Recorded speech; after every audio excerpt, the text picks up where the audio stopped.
I remember the exact moment everything shifted, though at the time, it felt so small I almost let it pass. It was just a word. One careless, dismissive word. Cleaner. That's what she called my wife. And in that single breath, 18 years of quiet sacrifice, love, and dignity were reduced to something disposable. But I'm getting ahead of myself. Let me tell you how it all began. I've always believed that a man's true wealth isn't in his bank account, but in the people he builds his life around. For me, that was always my wife, Samina. We met when we had nothing.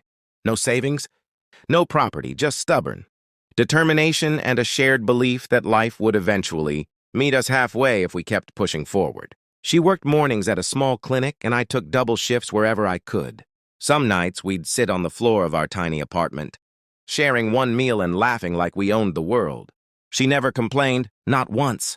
Even when things got hard, and they often did, Samina carried herself with a quiet strength that made me feel like we could survive anything. When our son Adil was born, she made a decision that changed everything.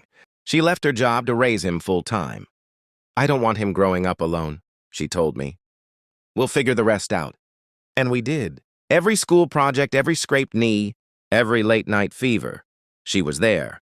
Constant, steady, unshakable. I focused on work, climbing slowly but surely. Years passed, and eventually we managed to buy a modest house. Nothing fancy, but it was ours. Every wall held a memory, every corner a story. Adil grew into a smart, ambitious young man, the kind of son you quietly thank God for. He respected us, or at least, I believed he did. When he introduced us to Hina, everything seemed perfect. She was educated, well-spoken, and came from a family that was more polished than ours. You could see it in the way she carried herself, the confidence, the ease. At first, Samina was nervous. "Do you think she'll fit in with us?" She asked me one evening, her voice softer than usual. I smiled. She's marrying into our family, not the other way around. But deep down, I understood her concern. Hina wasn't unkind, not openly at least. She was respectful, smiled when expected, spoke gently. But there was always something just beneath the surface. Something I couldn't quite name. A pause that lasted a second too long. A glance that felt slightly measured. Still, I brushed it aside. After all, every new relationship takes time. The wedding was beautiful. Simple, but filled with warmth. Samina poured her heart into it, personally overseeing everything from the decorations to the food. I watched her that day, moving from one guest to another, making sure everyone felt welcomed. She looked proud, happy, and for a while, so was I. After the marriage, Adil and Hina moved into our home. It wasn't a necessity. I had offered to help them get a place of their own. But Adil insisted, "Why waste money on rent, Abu? We're all family." It made sense. At least it did at the time. The first few weeks were smooth. Almost too smooth. Hina helped around the house occasionally, though not in the way Samina did. It was more selective. She would tidy up here and there, but never fully involve herself in the daily rhythm of the home. Samina didn't mind. In fact, she went out of her way to make Hina comfortable. "She's adjusting," she'd say. "It takes time." But I began noticing small things. Hina rarely joined us for dinner unless Adil insisted. She spent most of her time in their room, often on her phone or laptop. When she did sit with us, her attention felt divided, like her body was present, but her mind was somewhere else entirely.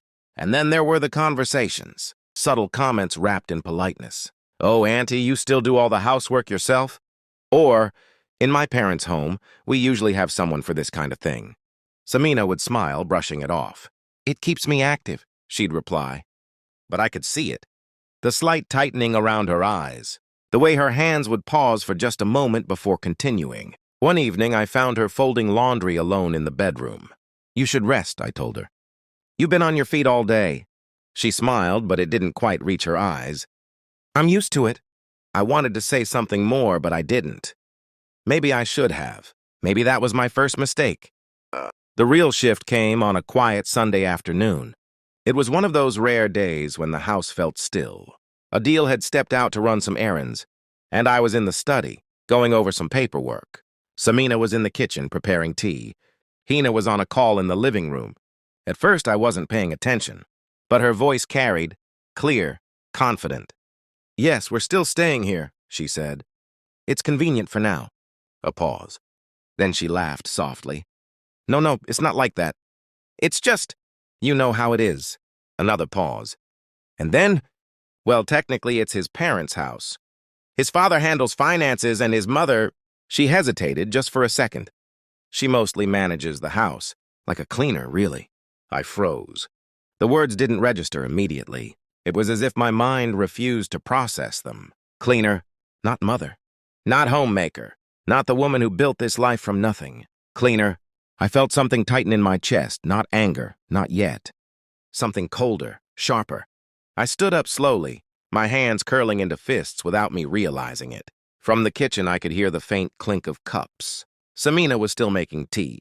Did she hear it? I didn't know. And in that moment, I wasn't sure which possibility was worse.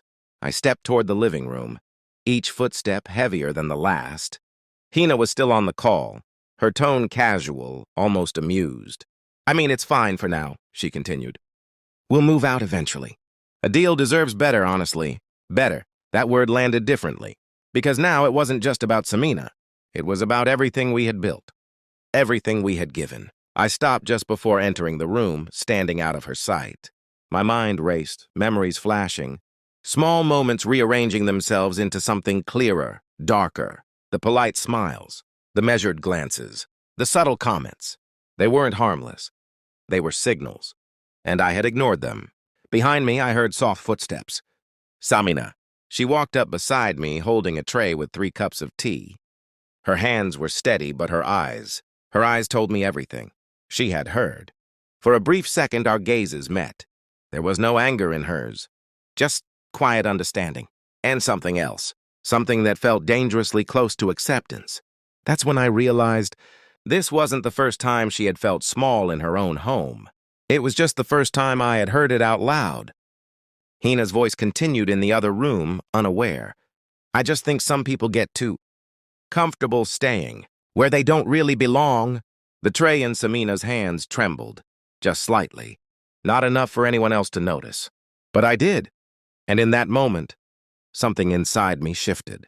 Not loudly, not dramatically, but permanently.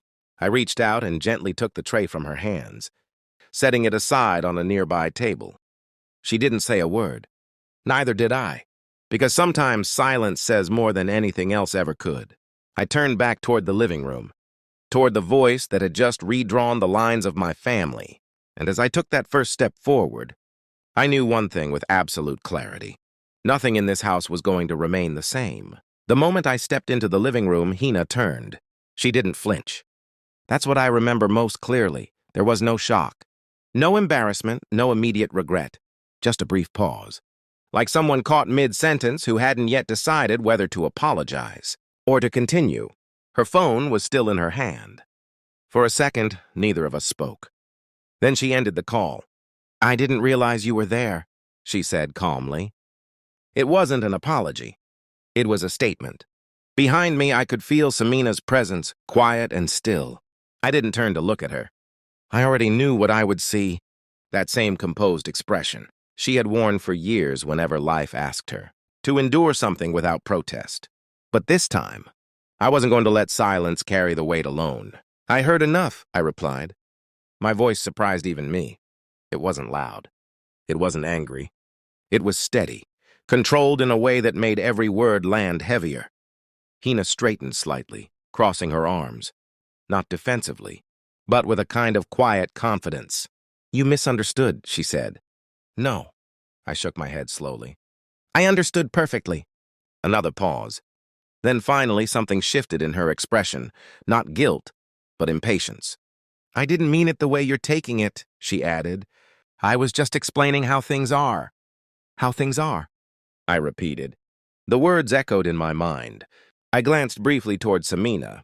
She was standing exactly where I had left her, her hands now empty, her eyes lowered. How things are. Was that what this had become? A house where the woman who built it was reduced to a role, so small it could be dismissed in a single sentence?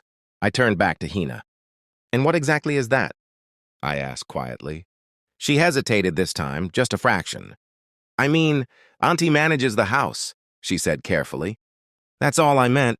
Auntie. Not even Ami. Even now, Even here, I let out a slow breath. You didn't say manages, I replied. You chose a different word. She didn't respond. Because she knew. We all did. That evening, the house felt heavier than it ever had before. Adil returned home just after sunset, completely unaware of what had happened. He greeted us casually, his usual warmth filling the room. Warmth that, for the first time, felt misplaced. Everything okay? He asked, sensing the tension.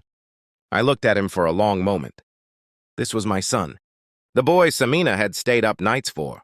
The one whose future we had built piece by piece, sacrificing comfort, time, and dreams without ever asking for anything in return.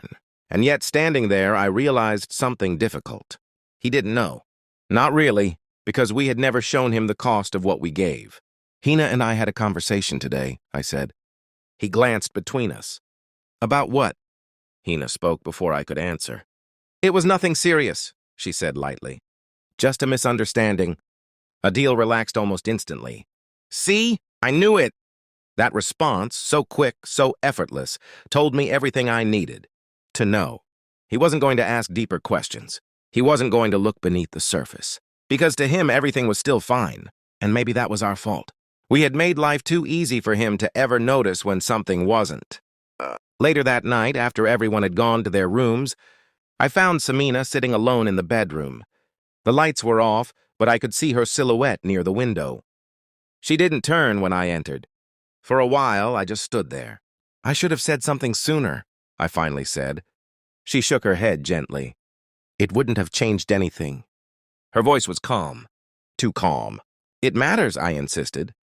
What she said, it's not the first time I've felt it, she interrupted softly. That stopped me. I walked closer. What do you mean? She hesitated. Then slowly she spoke. Not in words like that, she said, but in small ways. The way she looks at me sometimes, the way she avoids sitting with me, the way she talks about different standards and better lifestyles. Each sentence felt like a weight being placed carefully, deliberately between us. I didn't want to make it a problem, she added. Adil is happy. Happy. The word felt hollow now. At what cost? I asked quietly. She didn't answer. Because she didn't need to. That night I didn't sleep. I sat in the study, surrounded by documents, numbers, and files that represented years of work. Among them was one file I hadn't opened in a long time. The house. The mortgage. Every payment, every signature, mine. Not because I wanted control, but because back then, it had been the only way to make things work. I stared at those papers for a long time, thinking, replaying, understanding. This wasn't just about one word. It was about a pattern, a belief, a quiet assumption that what we had built wasn't enough. That Samina's role, her sacrifices, her identity could be reduced to something replaceable. And that assumption had been allowed to grow inside my own home. No raised voices, no dramatic confrontations, just slow, steady erosion, until now. I closed the file. And for the first time, I made a decision not out of habit, not out of patience, but out of clarity. The next morning, I called Adil into the study. He looked confused, but not concerned. What's up, Abu? I gestured for him to sit.